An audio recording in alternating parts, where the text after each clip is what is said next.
Good morning. We're here at the Hubbard Homestead, and we're going to show you what the process looks like for milking a goat. We just got done with Black Betty, milking her out, and then I think up next is Cabrita, right? Yep. So we're going to milk Cabrita. So we're going to go ahead and just give her some, fill up her stanchion bowl with some non-GMO grain. And the grain that we give them is non-GMO, antibiotic, hormone-free, and tested herbicide and pesticide-free and non-GMO, and so practically organic without the label. Yep. With all the other labels. This is Cabrita. She's actually my favorite goat that I own to milk. She was a complete experiment. She's half Nubian, half La Mancha, and actually did get her registered as a grade because I love her udder size. She's just easy to milk, and not all my goats. She's chewing you. Hey. Good morning. She's easy to milk. So I have most of the Nigerians, but then I have a couple of the standard size, and they're easy to milk. This is chlorhexidine teat dip. I wash it off with just a warm washcloth first to get all the debris off, and then this is the disinfectant. And I always strip off the first two teats, or the first two strips of milk, because it could have the highest level of bacteria, and I just don't want that in my milk. Most people, when they think of goat's milk, they just remember like that goaty taste. It's like the buck taste. And goat milk doesn't have to be that way. I don't keep my bucks close to the does. And I also make sure that I'm very clean with how I process the milk. And I chill it. Another big thing is you have to chill it really quickly. If you don't chill the milk quickly, it will have, a goaty taste. And there's nothing more disgusting than goaty milk. So our milk doesn't taste like that because I do the processes the right way. And our milk is delicious. Tell about what our milk is like, David. Yeah, so just to review the three things to prevent goaty milk, and this can happen with sheep and cows as well. So number one, don't keep the males with the females. The males are, far away. This is an all-female barn in here. And then number two, cleanliness. She wipes the udder. She uses chlorhexidine. It's very, as clean as possible. And then number three is rapid chilling. So she goes, quickly from the barn when she's done milking the goats to chill it in the refrigerator.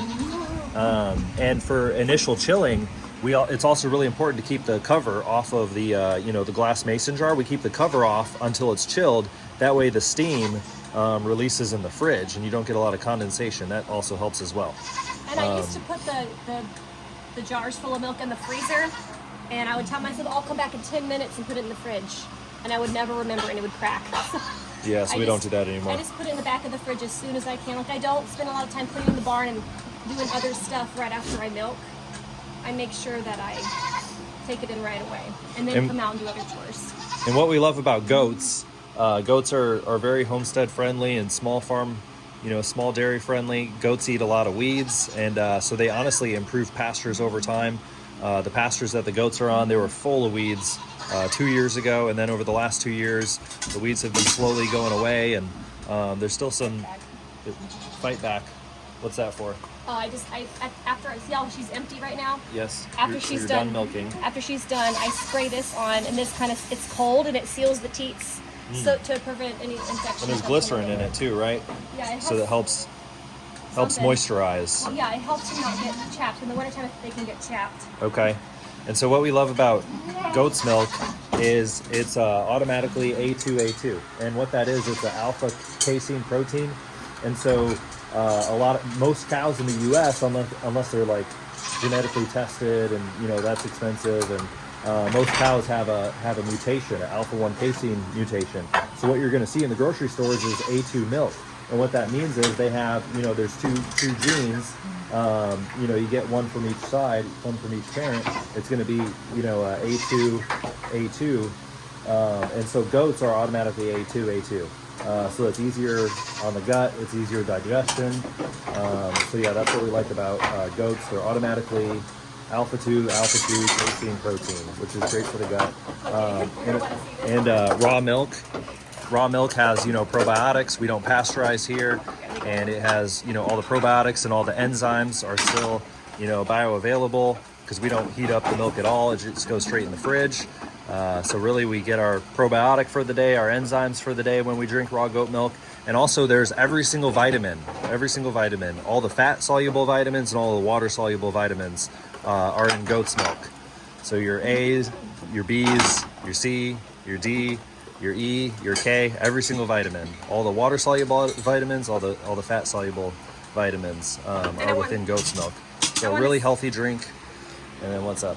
Oh, I just wanted to say, and about like keeping goats, you can keep a ton of goats on a small area as long as you rotate. I have,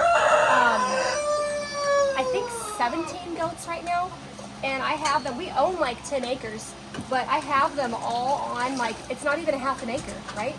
It's 0.6 acres. 0.6 acres, and I just have it broken off into different paddocks. Yeah, five paddocks. Yeah, and I rotate them every couple of days. I don't let the grass get shorter. Like I really, it's not exactly like every certain amount of days. I just look at the pasture and see what it looks like. Once they've eaten enough, like I don't want them eating lower than like 3 inches, and then I rotate them. And that's a lot of goats to keep on such a small area. But it's called high intensity rotational pasture grazing. And because of that, my goats aren't like packing themselves full of worms. They poop all over the place. They poop where they eat.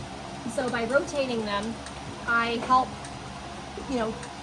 put a damper on that pesticide or that pest cycle, or that parasite cycle, so that I can have healthier goats. And so I rarely have to use chemical dewormers. I do an herbal. Oh, that's what I was supposed to do today. I was supposed to give them an herbal. I just sprinkle it in their food, and they're so competitive. You see, they're all like fighting over their food, so they eat it no problem. You should show what herbal we use. Yeah, so we use Molly's herbal wormer, and just because it's readily available, it's easy to use. There's 2 different formulas that you buy in a package. We've also started using this organic gut solution because a healthy gut is a healthy animal, and that's for humans too. Humans that have a healthy gut, a biodiverse gut, and a gut that's filled with bacteria, gut flora, the microbiome. This is Natasha. Person. She is a purebred La Mancha, and she's got really nice, easy teeth to grab onto. But the length doesn't matter to me as much as the orifices. She's got really big orifices, and so the milk just gushes out. And she's super easy to milk, and she milks out really easy as well. All right. That's about it for now. There's a lot more information as far as mineral and just goat health and goat nutrition, but it's pretty basic. When we provide a clean environment and give them what they need, we don't need a whole lot of intervention as far as like medications and dewormers and ivermectin. And out of all of these goats right now, we've probably only given 1 dose of ivermectin in the last all summer. If you have any questions, feel free to message us or comment. All right, we'll see you next time.